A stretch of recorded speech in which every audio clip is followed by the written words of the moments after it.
Hey guys, this is Peyton Jones again, and you've made it to number 3. You know, Pete Mitchell said that no one was actually, my partner on the podcast, no one would actually be interested in this, and you're probably right. So there might be one of you who's actually watching this and actually cares about this, but you know, this scene was inspired by Band of Brothers, which, gosh, before those films had come out, I'm a huge reader, and I had read all the Stephen Ambrose books, which were historical accounts, firsthand accounts of the one particular platoon that had gone all the way from D-Day to the Eagle's Nest, and I think it was like the 562nd or something like that. But there was one part in that book where they talk about a guy telling him how to take a house by chucking a grenade in and machine gunning it after he kicks a door in, and he's like, "That's how you take a house," and he just did it, right? He didn't tell him how. They said, "Sir, there's soldiers in there. We don't know how to take the house." So the guy just went and did it. And he comes back and goes, "That's how you take a house." He killed like 6 Germans in there. And sorry, German people. But the reality is that is so important in church planting, where so many guys are telling you how to do things. And the way that I've always trained people in New Breed is I just take them with me, because I never know what's going to happen. I mean, sure, there's principles like taking a house, but the reality is that you just got to take people with you. These 3 ways, one of them's biblical, and the other, all of them are biblical. I mean, I give biblical examples of each, but sometimes you reverse engineer this stuff. You find out in your experience how God's working, and then you come back and you see, oh my gosh, that's in the scripture. Now I get it. And so again, experience is a big deal. And this whole vignette of dramatization is just so well done. I gotta just hand it to Andy. Now that bridge right there is a bridge between Swansea and Llanelli. And if you know anything about Welsh, there's a double L which makes that sound. No joke now.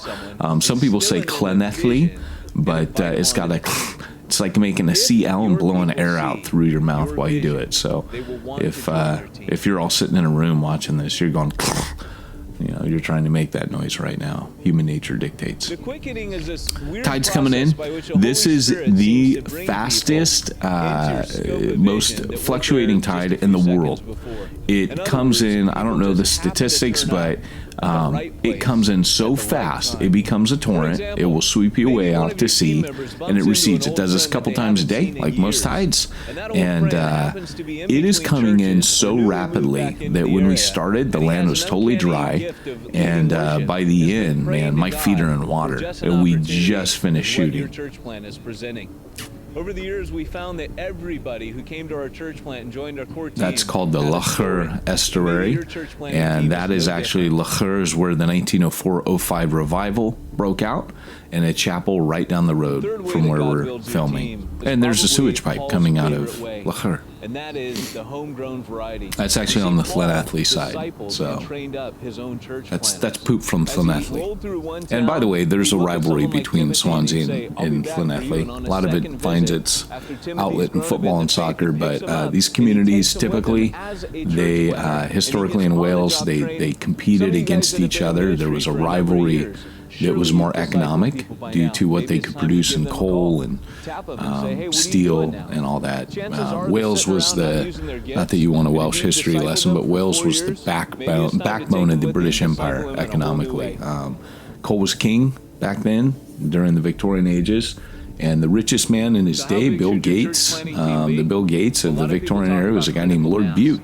And he owned most of the land that the coal was in. He became the world's richest man. And Wales was just filled with coal miners. And they were poor. They died young. It was very dangerous. And I used to run along this almost every day when I lived in Wales. I miss Wales. I would go there in a heartbeat. I will probably go back there and minister as an old, decrepit old man who does no good, but hopefully raises up young people.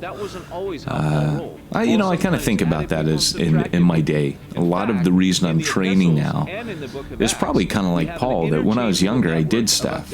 Now that I'm older, I train others, and I'm cool with that. There's something satisfying about that. Like, not that I had my run and I'm done, but just the idea that I'm going to be there for this next generation, because I had people lighting the way for me. I mean, maybe not in church planting, I really didn't, but I had people lighting the way for me and holding my hand and pouring into me. I've always been blessed to have mentors at every stage of my life, and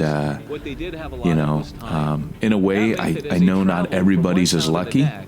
So a lot of what I do, a lot of the reason you see this in me, I think, is that ability to pay it forward. Now, if you look over my eye on the right, it would be my left eye, but you would be looking at my right, you can see a big old scar there. That's the scar in my book, Reaching the Unreached.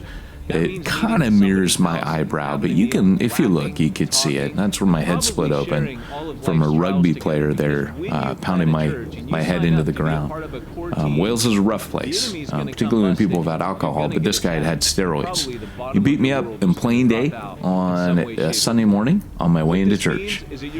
So, yeah, you can kind of see it. See that scar? It's kind of cuts my eyebrow in half.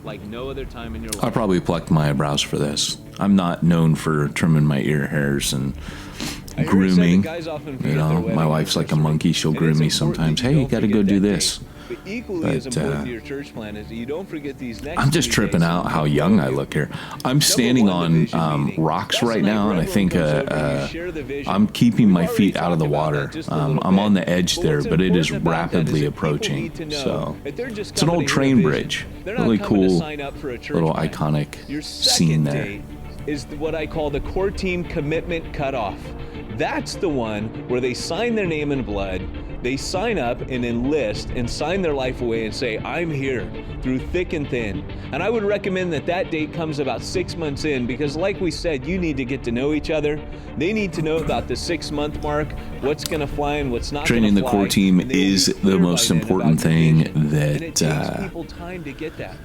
I'm asked about. I mean, I've got a lot of questions that I get asked, but it's mostly about the core team. So Jump School was really about how do you train your core team. New Breed actually is the only network that I know of that trains your core team, because for way too long, I was all about training the lead planter. When we made Jump School as a course, it was about training the lead planter. Train Station came about after I realized that, it's not about the dude. I mean, I thought I was doing good and writing Church Zero to say it's not about one dude, it's about 5 dudes or dudettes, because once you're in team leadership, you don't violate Paul's 1 Timothy thing. You can have women shepherds that shepherd women, and if you take the most conservative view of the Timothy passage, team leadership just kind of prevents those concerns that Paul lists. I mean, he was talking about Jezebel, and the reality is, I've had team leaders, leaders on my core team that are female, because I need female leaders to lead females. And so the deal is, I thought I was doing really good having 5, but the reality is, if you take Ephesians 4 down to its natural conclusion, you get out of verse 10 and you get into verse 11, it's about everyone else. It's actually about equipping everybody. So now New Breed, rather than just training FIST leaders, which represents, I use FIST leadership. Alan Hirsch uses APES, that's more popular. But I use FIST for a different reason. I have a slightly different take on it than Alan, but love Alan. But the reality is that for me, it's more about getting to verse 11, about training everyone else. So New Breed does that. So core team, that was a huge evolution. So most of our training trains a core team. Well, African proverb from Church Zero. Wow, I filled up that space. I think we're done. I can talk, man. To go deeper into the discussion, pick up the Jump School Small Group Study Guide. It contains summaries, deeper insights, and discussion questions, and will help make sure your team is on the same page. To get your copy, visit jumpschool.training.